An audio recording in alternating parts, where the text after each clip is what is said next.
Hello, welcome. People are registering, I am entering. So we're gonna wait a few seconds or 1 minute to start because people are entering. Thanks for joining us. Thanks for being here. We're gonna start very soon.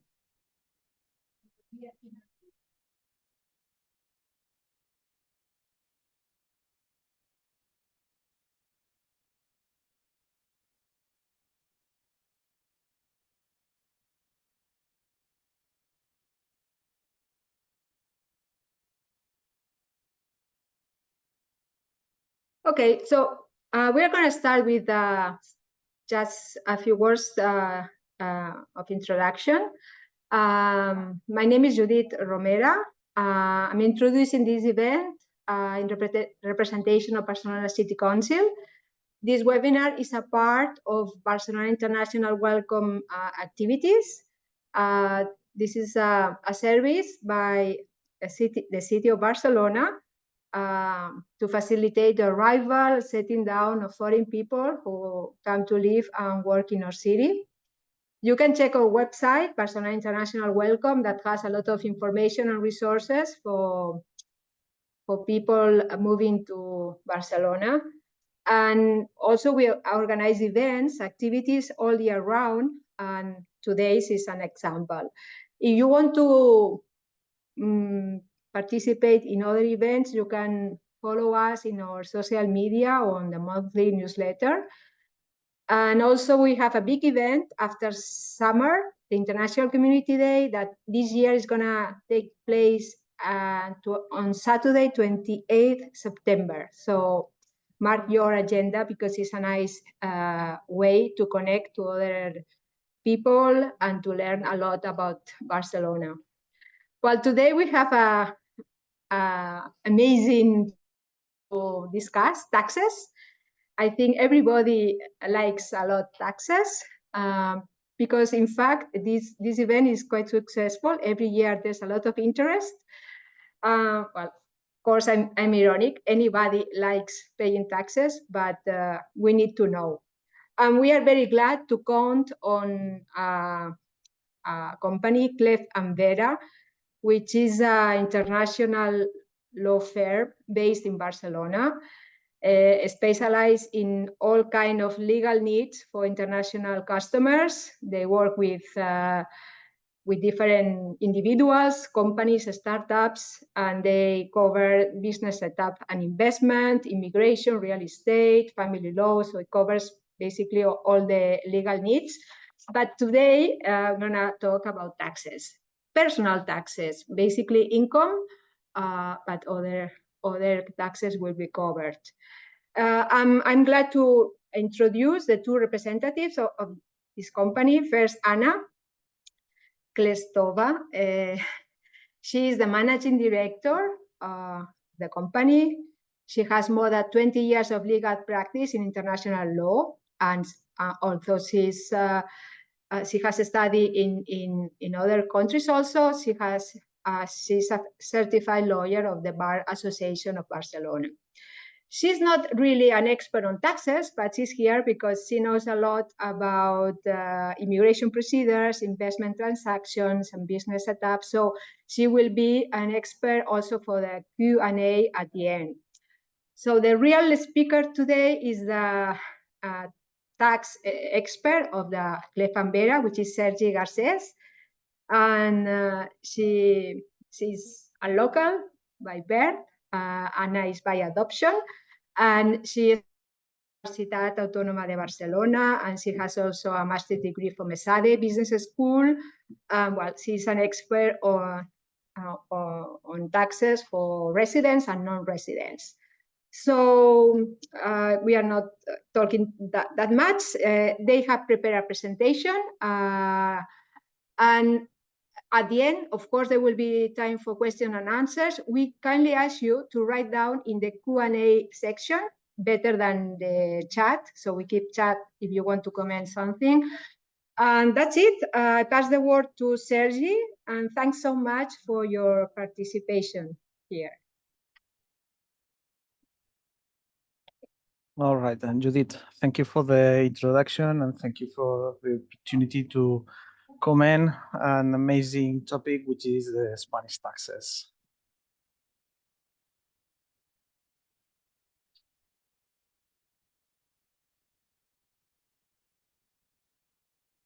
So today we're going to speak about Spanish income tax, which applies to individuals because we are just starting the yearly tax season, which started April 3rd and until June 30th to file the yearly tax return for an individual who is deemed Spanish tax resident. The main question, and that's the starting point here in Spain, should I pay taxes in Spain? The answer would be yes, if I am deemed Spanish tax resident. So let's analyze, or let's see what are the requirements to be deemed a Spanish tax resident and what would happen if, due to another country for the internal legislation, I am also deemed a Spanish tax resident in the later country. Questions that we usually receive: if I can have a dual tax residency, if I can choose the tax residency, or how to avoid a Spanish tax resident.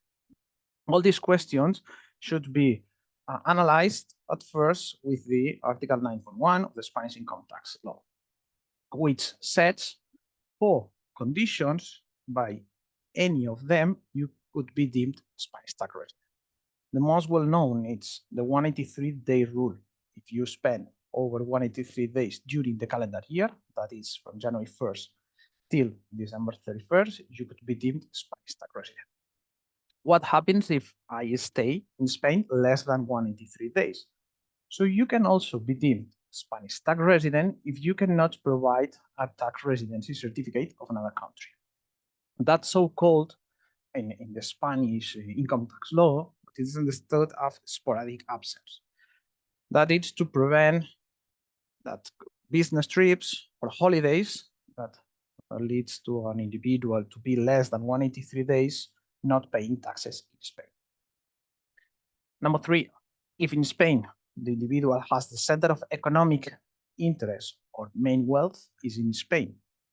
And number 4, which is a presumption that if the spouse and kids are Spanish tax residents, because the spouse and kids meets one of the 3 above conditions, the individual could be also deemed Spanish tax resident unless he could evidence he's deemed tax resident in another country.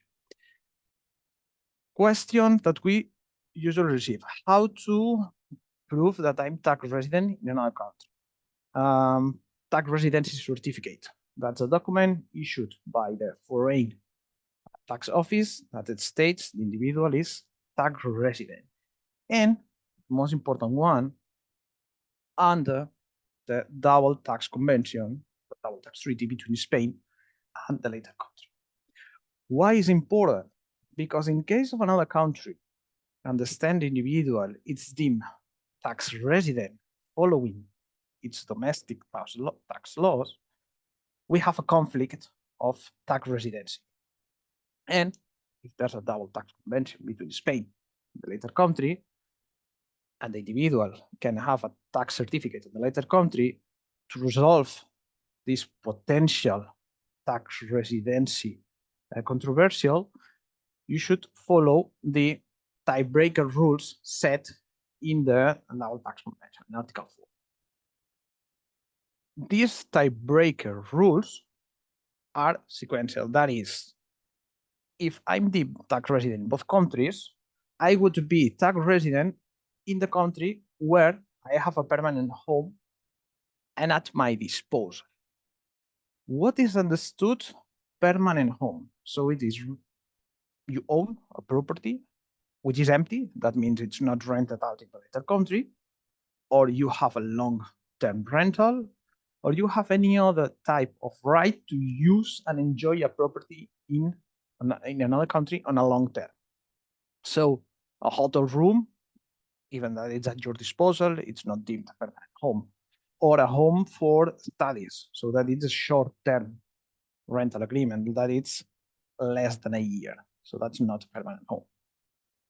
If I have a permanent home in both countries, or I have no permanent home, and let's follow to the next tiebreaker rule, which is in the country where I have the center of vital and economic interest. That is where I live, where I go to the gym. That's true. Where I go to the gym, where I visit to the doctor, where I buy a stop, where my relatives, spouse, kids, family live, and also to analyze in which country I have my main income or I have my main wealth. This is important to analyze in which country you have the center of vital interest. If you have vital interest in both countries, and it's because your family is in Spain, but your main source of income is in another country, we should follow the next tiebreaker rule, which is I would be resident only in the state in which I have it has an habitual above. That is where I stay more days during a year. And that's not following the 183-day rule. It has 365 days where I live more frequently. If that cannot be analyzed, I would be tax resident in the country where I'm national, that is where I have passport, and if even though I cannot, if I'm national of both countries, then there is the last tiebreaker, which is an agreement by Spanish tax office and the tax office of the country. So situations of no tax residency, the digital nomad where I pay taxes in any other country because I live less than 183, these situations are already analyzed by the Spanish tax laws and also by the double tax convention.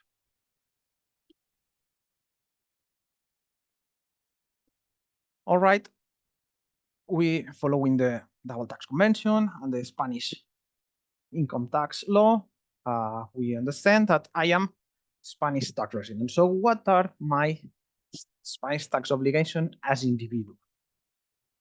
Not freelancer, just as individual. That is those the yearly tax return. So the first one, it's tax form 720. It's to report your assets held abroad. Tax form 721, which is reporting cryptocurrencies held abroad. Tax form 100, which is the Spanish income tax return. Tax form 714, which is wealth tax return. And for those who are under the PEC law, but are also Spanish tax resident, they have a special form, which is tax form 151, to report only the incomes which are subject to the PEC law. That is the worldwide salaries and Spanish income source. And then the last one, which is not, which could be applicable, it's the tax form 718, which is temporary solidarity tax on large fortunes, which is exactly the wealth tax, but for those individuals which wealth is over 3.7 million. Just briefly, because tax form 720 and 721, the deadline already expired because it was March 31st. Just to let you know that if you hold assets on December 31st, which value is over 50,000 euros, you should report them. And you should analyze if the value your all foreign bank accounts, it's 50,000, or stock, shares, funds, bonds, any financial asset, it's above euro 50,000, or real estate if it's above 50,000. If any of these three sections it's above 50,000 euros on December 31st, just to let you know that you should file between 21st and March 31st. Exactly the same for cryptocurrencies, that we have tax form 721, which is to report your cryptocurrency if the value of them at December 31st it's over 50,000. And cryptocurrency, sometimes it's tricky to or complex what is held abroad. So the Spanish tax office understands that it's held abroad if your wallet is in a foreign broker agent, which is not in the ones registered in the Bank of Spain, or you hold them in your own wallet, which could be a cold or hot wallet. Again, the reporting period is between 21st and March 31st. And now let's say the three important ones, which are the one that started already on April 3rd, and for this year, because June 30th, it's Sunday, the deadline would be on July 1st. With that, so the Spanish income tax return, which is tax form 100, wealth tax, and tax form 151, the Spanish income tax for background taxpayer. Important deadline, June 26. Why?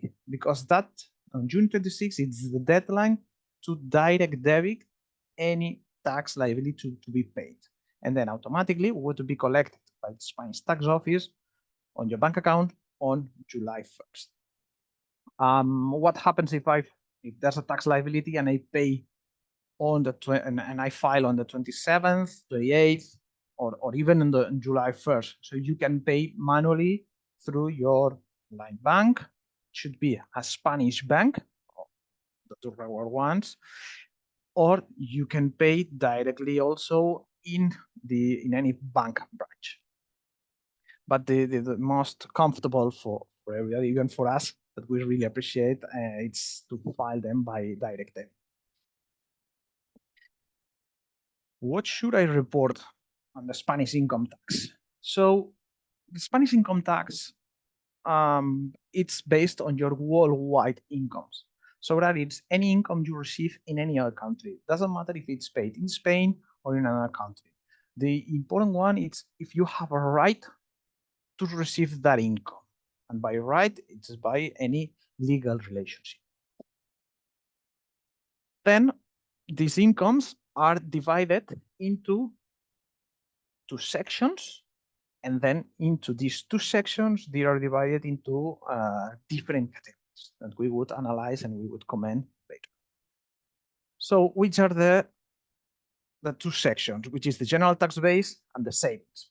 Why there are two different sections? Because the savings tax base, they have lower tax rates than the general tax base. General tax base, the highest rate would be 47%, and the savings tax base, the highest tax rate would be 28%. The Spanish tax law sets the different income source, allocates into the general tax base or the savings.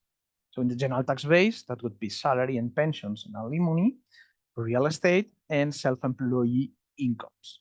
And in the savings, that is any income that could come from your savings. It is dividends, interest, and capital gains.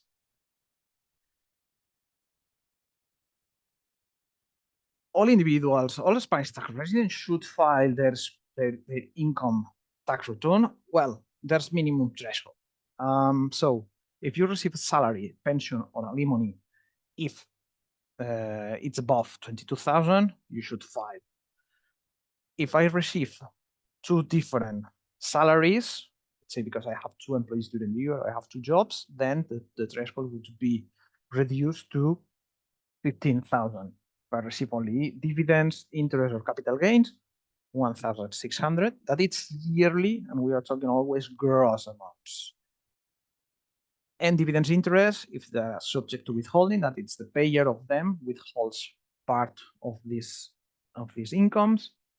If I have real estate, which is not rented out, 1,000.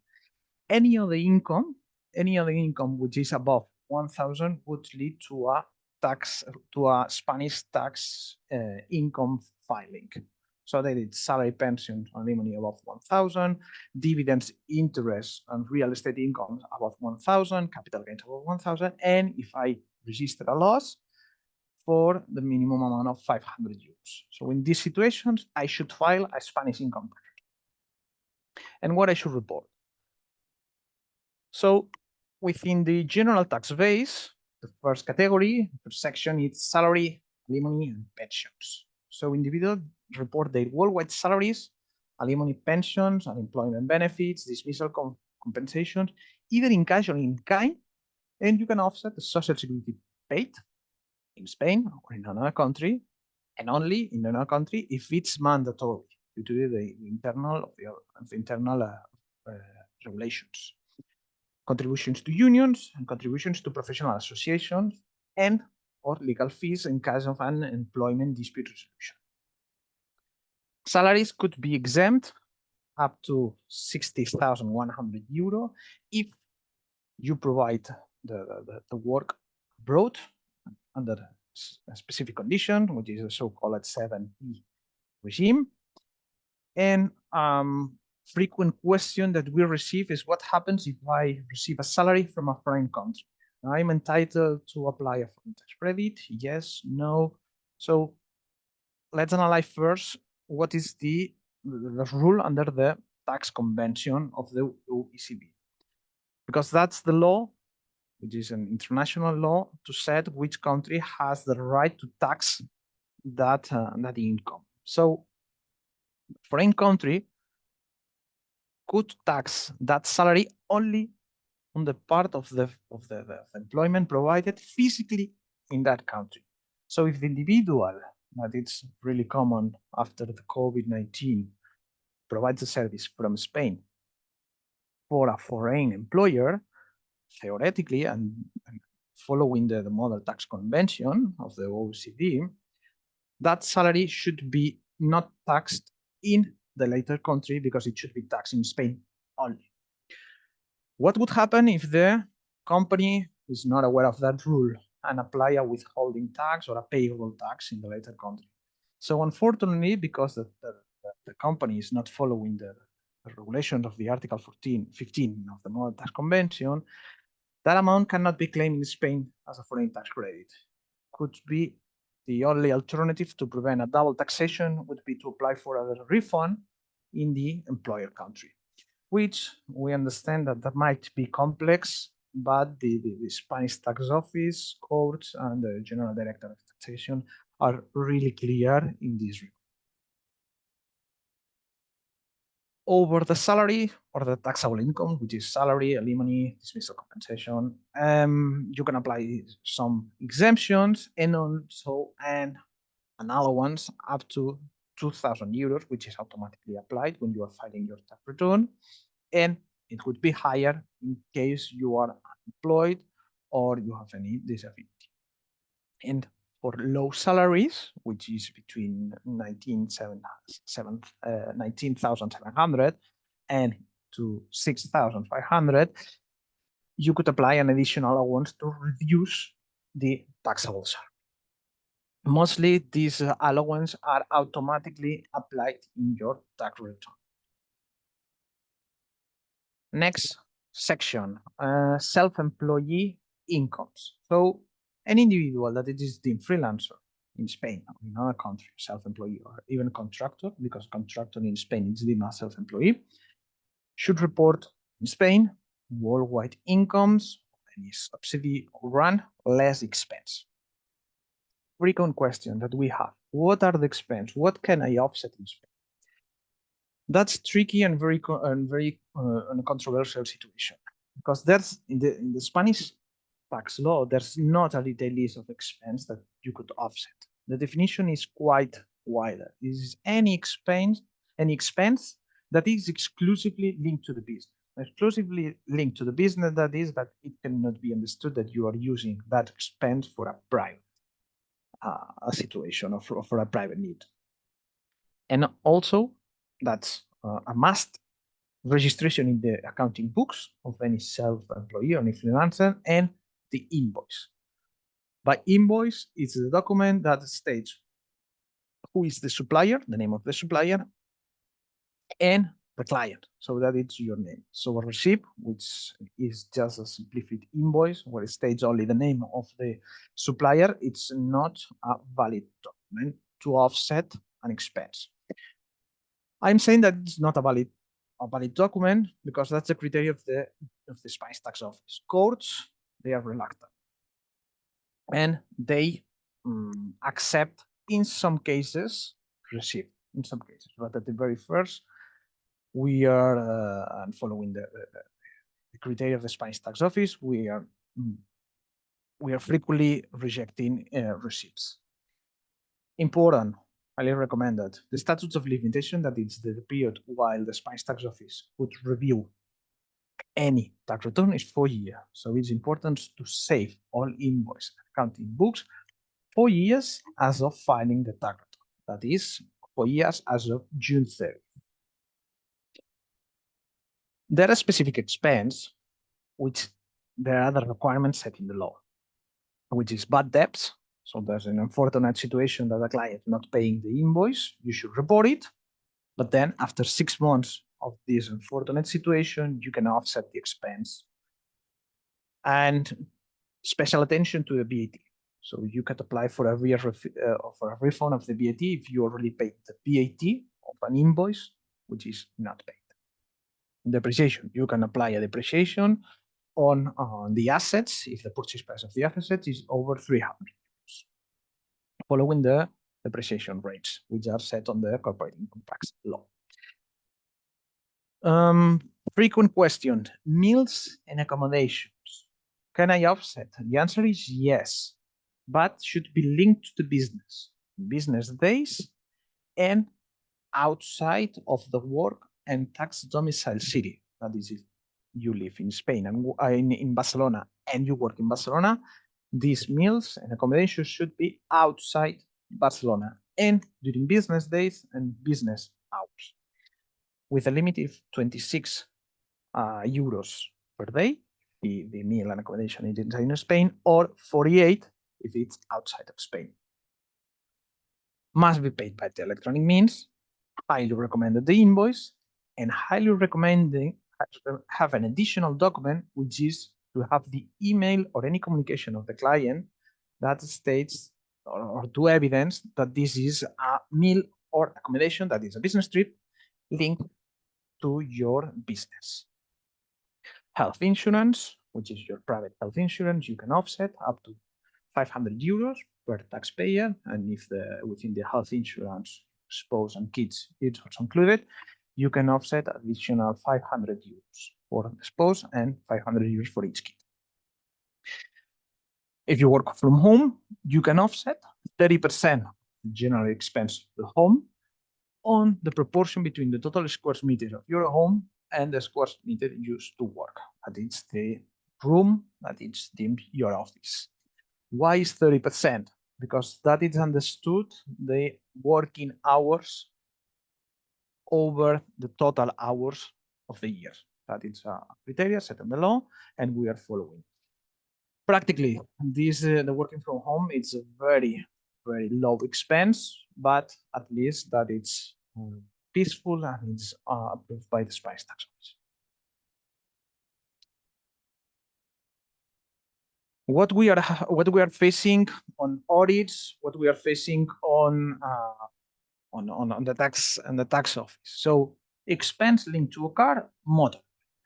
Only if it's exclusively, so that it's just for business reason, you can offset an expense linked to a car or a motor. If you use the car just for 1 second for private use, you cannot offset any expense linked to the car. What happens?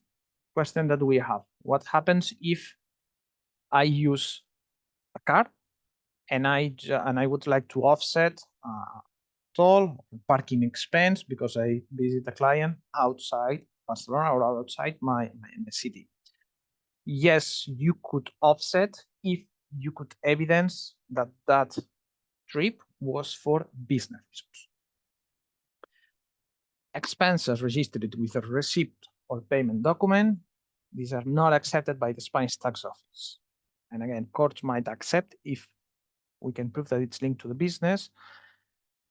This is highly challenged, and also, and usually, and this is the most tricky questions, that the Spanish tax office automatically rejects all receipts, even paid by credit card. Receipts like PayPal also automatically reject. They are following the invoice requirement. Travel expense like flights, train tickets, hotels, again, must have the invoice during business days, communication and email with client to evidence the purpose of the business trip. Not accepted boarding pass, purchase receipt, or even bank payments, only the invoice.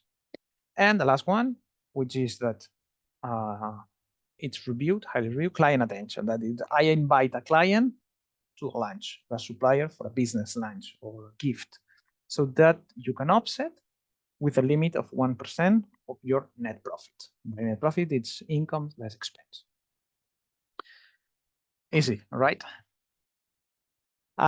So once we have our net profit and we have calculated our expense, we have analyzed that we have all documents, the Spanish tax office offers any allowance, any deduction? Yes.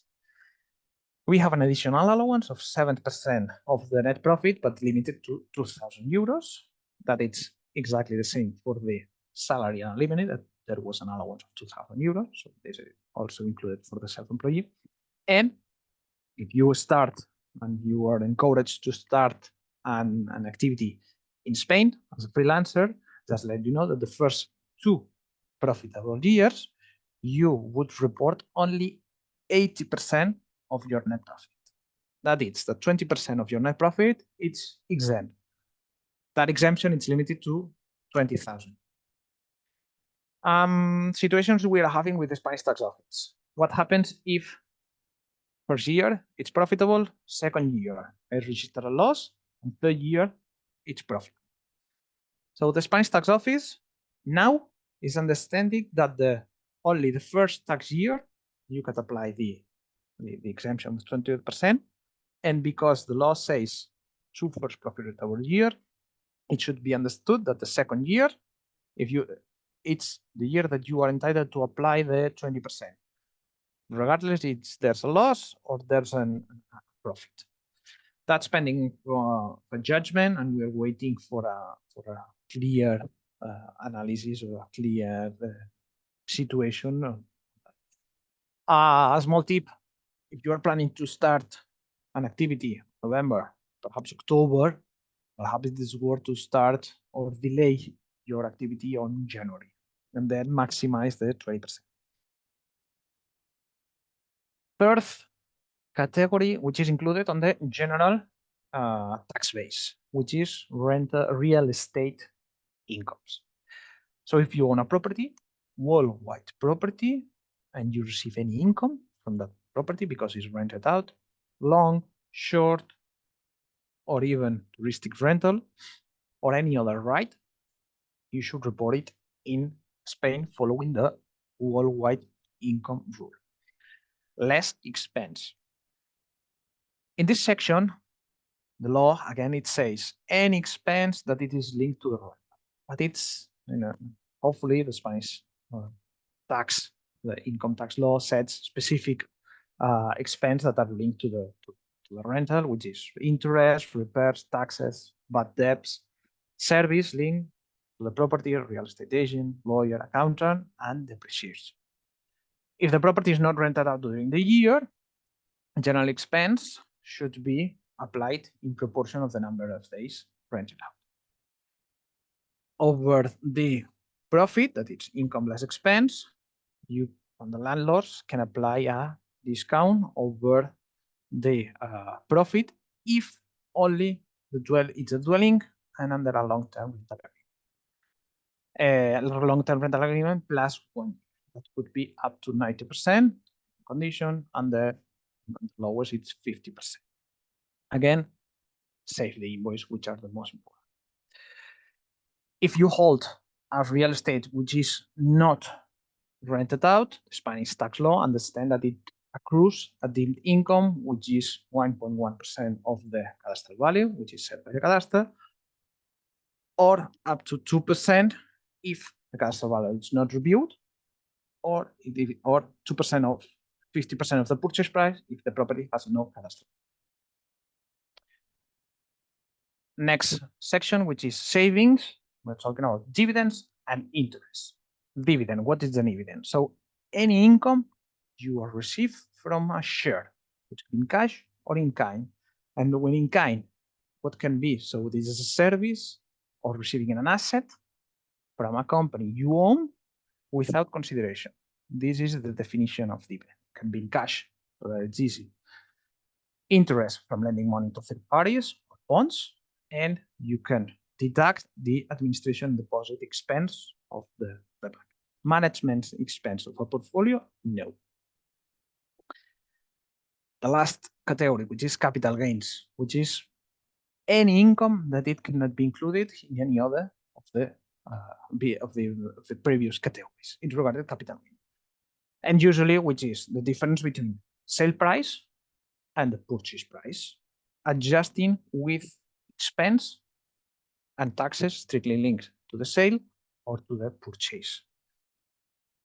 For the capital gains, there are many specific rules. So every capital gain should be analyzed if applies an exemption, which is the figures to calculate the capital gain, rollovers, losses. So if you have capital gain, that's important to analyze what is the specific regime.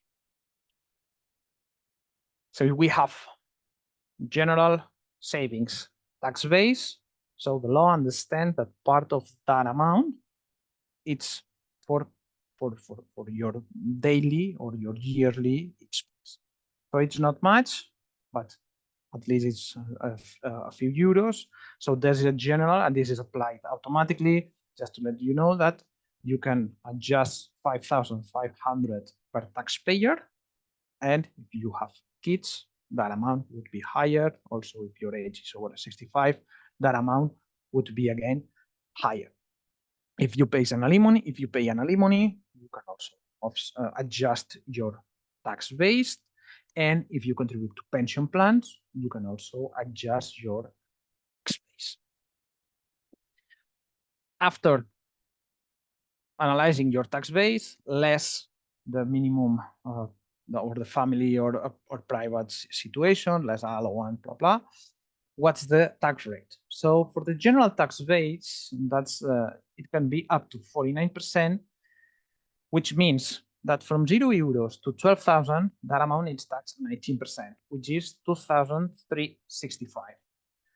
It doesn't mean that if my incomes are 300, everything is taxed at 49%. No, only what exceeds 300,000 would be taxed at 49%. And similar for the savings tax base, just to have the idea that its tax rate is 19% up to 28%. And if your tax base of savings is above 300,000, only what exceeds 300,000 would be taxed at a 28% rate. Deductions in Spain. The Spanish income tax is split into half the region you live, that's Catalonia, and the other half for Spain, setting their own deductions over their proportion. So for the Spanish side, deductions, if you invest into a Spanish startup, charity to Spanish NGOs, buying electric vehicles or installation of charging point, home energy, donations to political parties, maternity deduction, which is very important, 1,200, increase with kindergarten expense, large families or families with disabled members. These deductions are not automatically set by the Spanish tax office. You should review if you could apply any of these deductions. Exactly the same happens with the deduction for. So you should check if you are in any of these deductions, so you can apply on the Spanish income tax returns.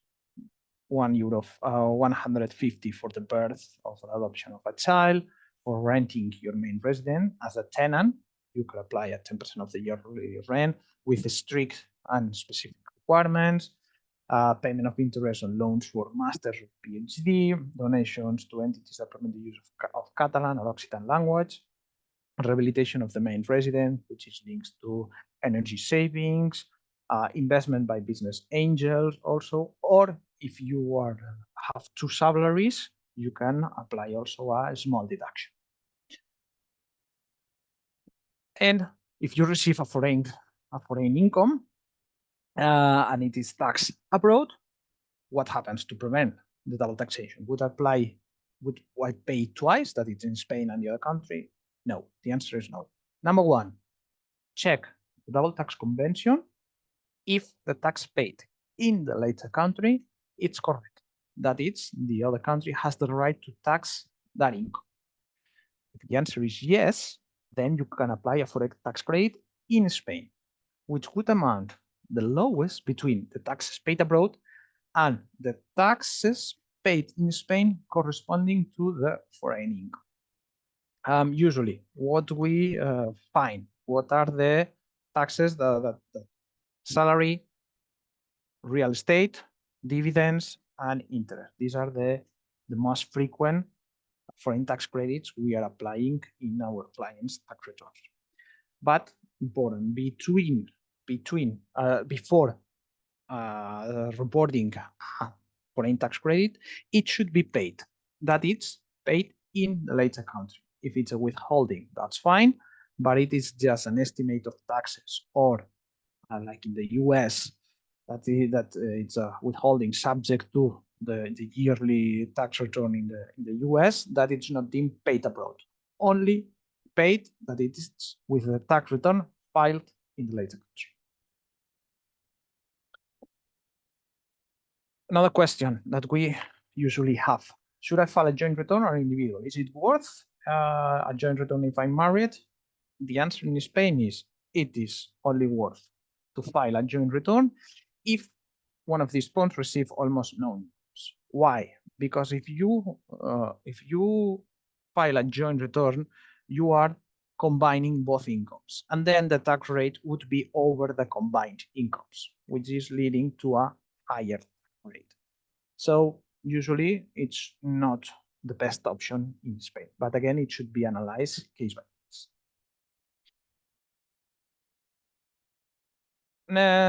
Wealth tax, which is the second tax that you should pay in Spain if your wealth is above, in Catalonia, 500,000. So you report all your assets that you held worldwide, but it in any other country. The tax is levied on the net value, which is purchase price, market value, less liabilities that you have. You may have over those assets, and you check the value at December 31st, knowing that is your main property is exempt up to 300,000. Shares or assets from active business would be exempt. And what is the reporting values? So the law said what are the values depending on the assets that you hold. Usually it's what is the purchase price for real estate, what is the value on December 31st, and in case you hold companies, the highest between the equity or share capital and the dividends that you already distributed, applying a 20% rate. And if the company it's audited, the equity. So again, that's an issue to analyze asset per asset. And adjusting the value, it's adjusted with the liabilities less the minimum threshold. These are the tax rates, which it is similar to the Spanish income tax. So it's from 0 to 167,000. That is your wealth, total wealth is 667. Remember that there's 500, which is exempt. The applicable rate would be 0.2.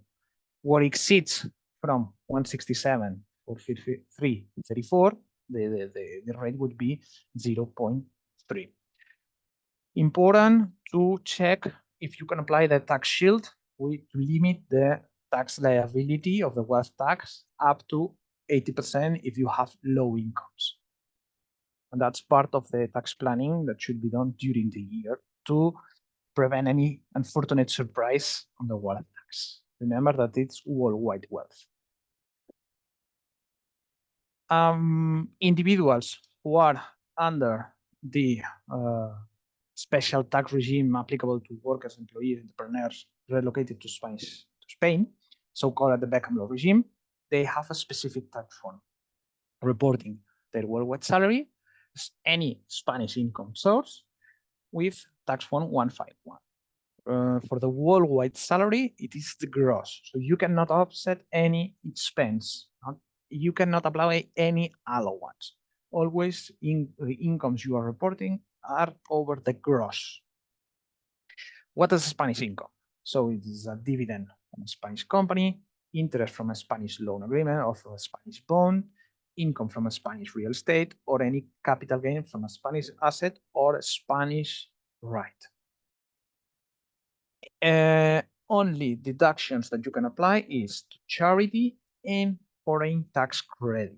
Again, foreign tax credit only applicable if those are according to the double tax convention. Any other foreign tax credit which is not applied following the double tax convention cannot be applied. If there's no tax convention, yes, you can apply a foreign tax credit. The deadline for the Beckham law regime is exactly the same. April 3rd, June, in this case, this year's July 1st. How do I file my tax return? At the Spanish tax office, with it's in English, so just briefly idea. So just check on the button of Campaña Renta 2023 with your Spanish tax ID or your foreign tax ID and apply for your reference code. And by that, you will need to hold your NIE card, your tax return of the previous years, or the IBAN of your Spanish bank account, and then apply for the reference code, which is requested to continue with the process. Once you have the reference code, following the button of the Campaña de Renta, there are two different sections, which is tax data, to download your tax data, which is available at the Spanish tax office, or draft or start filing your tax return, following the button of draft and file your tax, and then you would have your tax liability. Everything it's manual. Only if the tax data it's almost automatically if you have an income, which is a salary, but just to that almost it's manual. I know that's a lot of information, and Spain could be slightly complex for the Spanish taxes, but just thank you, and I think that Anna is checking your questions, and we are opening the Q&A. Hi, everyone. This is definitely a hot topic, and that's why we have so many questions. I am not sure we have enough time to answer all of them, but I try to group them in sections, and we will address as many as we can. So I see that there are many questions, and many of you are asking about the tax residency. So when do you become a tax resident in Spain? And where do you declare if you receive some of your money in Italy? Like one person asked that. And how do you prove you are a tax resident? So basically, that would be if Sergey could just go quickly to the slide that you explain the residency criteria. So it's important to understand where you lived most of the year. So if you stayed in Spain for 183 days, that's where you would be a tax resident, unless any other criteria is applicable.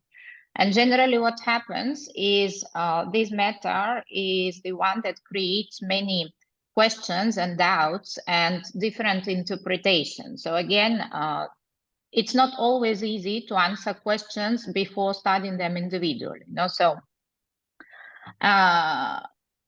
basically these are the main criteria about the tax residency.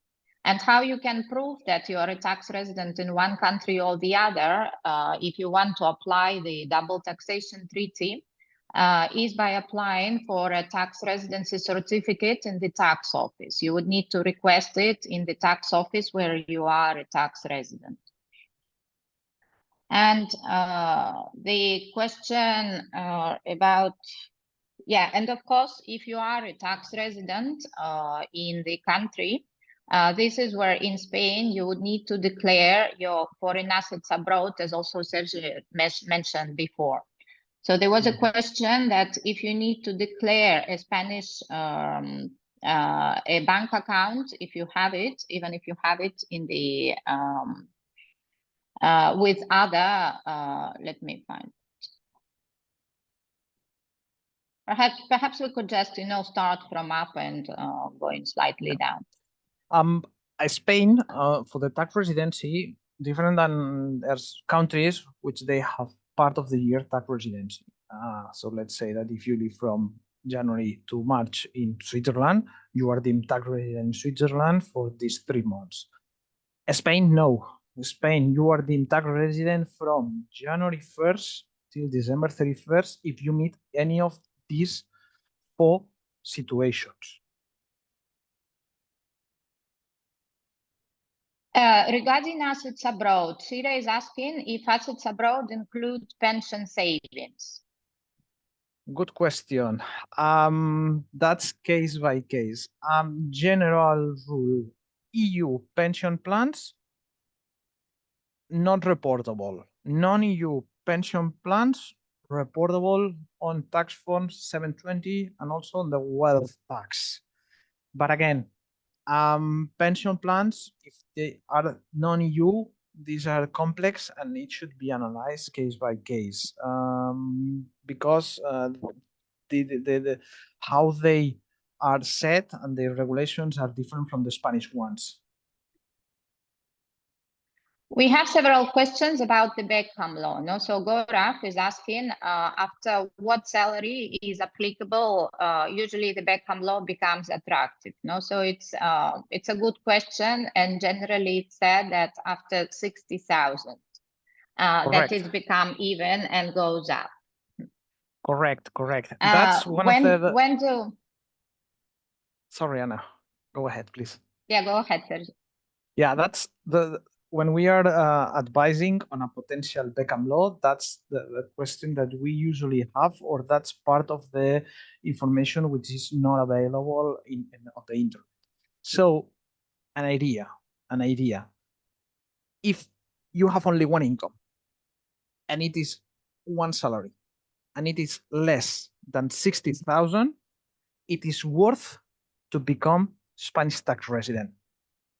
Because then that would be, you would pay exactly the same as Beckham law taxpayer as an Spanish regular. Why? Because a Spanish regular taxpayer can offset and can apply certain allowance which in the Beckham law you cannot have. However, because the Beckham law it's really important to apply, I would say immediately, but that's not true. But I would say immediately as your arrival to Spain, because it's one shot, it's to analyze or at least think what would happen in the next 5 years. Because if you have already been tax resident in a year in Spain, in the 5 previous tax years, you cannot apply for the Beckham law regime. Yes, and here we had also a question from Viru. If I have moved to Spain 4 months ago, but I have not joined the job yet. So when should I apply for the Beckham law? Is it 6 months from moving to Spain or 6 months of joining a job? The law says 6 months as of your registration in the Spanish Social Security. That's to analyze. Because one of the requirements, the Beckham law, is that your relocation to Spain should be linked to. And by link to, the Spanish tax office understand that your relocation to Spain should be close or closer to the registration in the Social Security. 4 months, it's closer. Well, the law has no definition and it should be analyzed why it took 4 months. It is because of the company, it is because of the Social Security, which we know that takes a lot of time moving an individual from a country to another country. If you have a relocation letter of the company, but the usual rule is 6 months as of your registration of the Social Security. Important for 2023, for the ones that they moved in 2023 and they are planning to apply for the Beckham law. Because the regulation, there are 2 sections on the law and the regulation, which expands the requirements of the law. The regulation was approved and published in the Spanish Official Gazette on December 10th. And then there's a rule that says that the 6 months period for Beckham law taxpayers for 2023 would start from December. So in certain cases, although they started on, let's say, June, and they haven't applied yet, perhaps they could apply. We have a question, can I pay my taxes monthly instead of all at once? And it refers, I guess, to the form and the type of the income that the person is receiving. Sergio, would you like to comment? The answer is no, unless you are a freelancer that you can pay your taxes quarterly. If you are an employee, your company is withholding monthly and the company is paying monthly. But no, the Spanish tax law doesn't allow you that, paying monthly. What is the minimum time or maximum time that I should live abroad to start doing the tax declaration in another country? And there was a similar question as well. If I move from Catalonia to another province of Spain, how much time would it need to pass until the person stops being liable for Catalan taxes? Well, that's exactly the same. So the 183-day rule. And what happens is if it's less than 183 days, that's the tricky, and that's the audits that we have. So where do you spend most of the year? That is, if you spend less than 183 days, let's say 150, and then you were traveling the remaining 215 days, then it's deemed that you would be deemed tax resident, because that's sporadic absence unless you can provide tax residency certificate from a country, and exactly what happened with changing your region. We have time just for a couple of questions more because it's already 5 o'clock, but we will probably just take a few more questions. No, and one of them is, do I need a Spanish bank account for doing my taxes? Yes, the answer is yes, highly recommended. Because remember to download your tax details, and to obtain your reference number, you need the IBAN of a Spanish bank account of a regular bank account. What is considered savings? Just money in the bank? Well, savings, it's deemed money in the bank, shares, bonds, funds, any investment, which is not a real estate. Then there is one question about the remote work. How does the Spanish tax rate apply to foreign nationals working remotely from Spain? There's no difference about the tax rates working remotely. So if they are in Spain working remotely for a foreign company, because they are in Spain, that salary is subject to Spanish taxes, because the double tax treaty says, Article 15 says that the salary would be taxable in the country where the individual provides the service. And I think that we already mentioned on.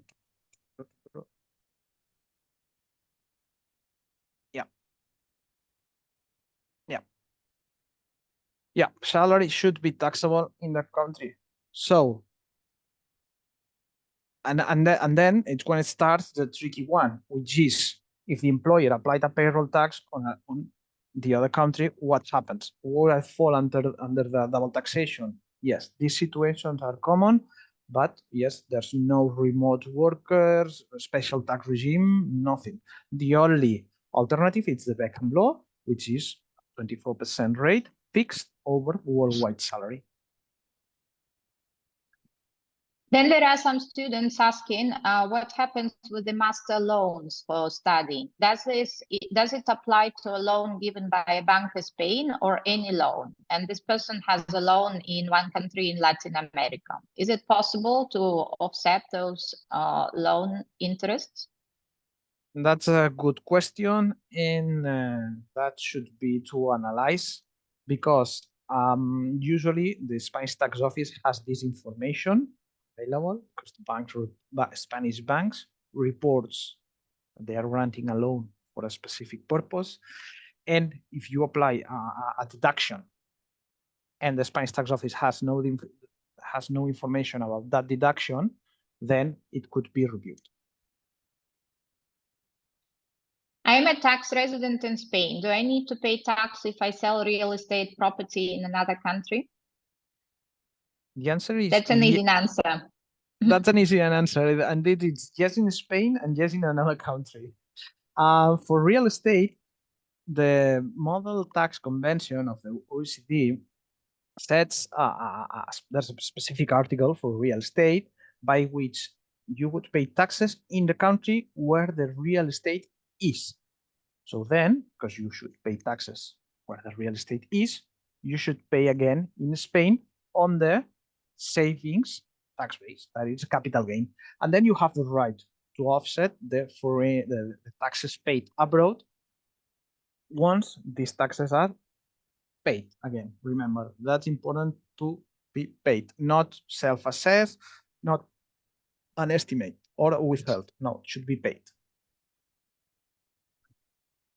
There is one more, that the person has this joint bank account in another country with a family member, and it's an inheritance from the family and pays taxes every year. Should it be declared in Spain?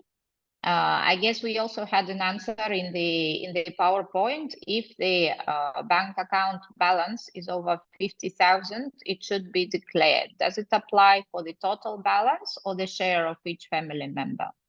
Yeah, for tax form, if we're talking about tax form 720, you report the total balance and then you report which is your proportion. What is the amount you held, which is 10%, 20%, 15%. But you report over the total balance. And if the total balance is above 50,000, you should report them. The answer is different if we are talking on wealth tax, because in the wealth tax you report only the amount that you hold, but you are the owner. A question about the wealth tax. A person bought it with the partner and it's in halves. So if the property total value is 600,000, will it be exempt then from paying wealth tax? Correct. If in the purchase deed it's half and a half, then yes, the answer would be yes. That's not taxable on the wealth tax because they apply individually the exemption of 300,000 plus the minimum threshold of 500. Then a person is asking if any maternity deduction are allowed on a back home loan.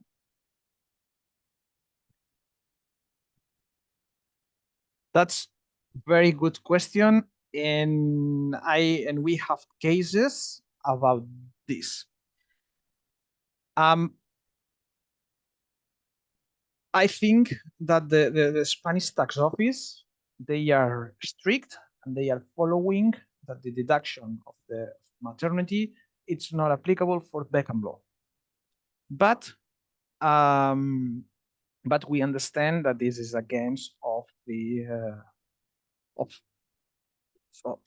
I wouldn't say human rights, but your right as mother, that doesn't matter your tax regime to be entitled for the maternity. However, this is not yet resolved by the courts, and we have cases, and we are aware of that.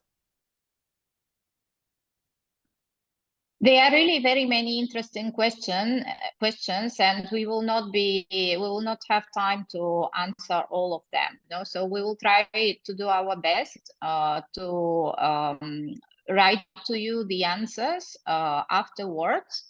If not, really, in taxes, it is very important that each of you seek individual tax advice, because sometimes without having the context, it's not possible to provide a certain answer. So we just get the last one from a person that says that I own a company in the US and I'm an employee of that company. and pay the salary. Am I considered employee of that company or self-employed? No, it is actually a very good question that we are receiving very frequently in the office when we are applying for digital nomad visas. No, that it's a very popular procedure now, and more people from the US and similar countries like Commonwealth countries that consider the owners of the company can be at the same time employees. No, so what happens in Spain, it's not necessarily a tax question, it is more the question of social security and employment. No. Yeah, Sergio, would you like to give your feedback on that? Yeah. The first question is, it's a disregarded entity, so that it's an LLC, which is a pass-through, or this is an incorporated company, which is a C Corp and paying taxes in the US. So the tax implication would be completely different, and I'm not mentioning about employee or not, because if it is a disregarded, all profit should be allocated to. Second, employee. Following the international tax treaties, private law, which applies to employment relationship, an individual who is deemed an employee following the domestic laws, it's deemed an employee. What happens that in Spain, the shareholder of a company, it's a director, it's not deemed an employee. And that's one of the main differences that we are facing while approaching any tax planning with different jurisdictions. And next, important to analyze if it's an incorporated company that's paying taxes in the US, has that company human and material means that it has employees, has assets, has premises, or it is just the individual working through that company? Because if the answer is the individual working through that company, Spain unlikely would consider that individual as an employee.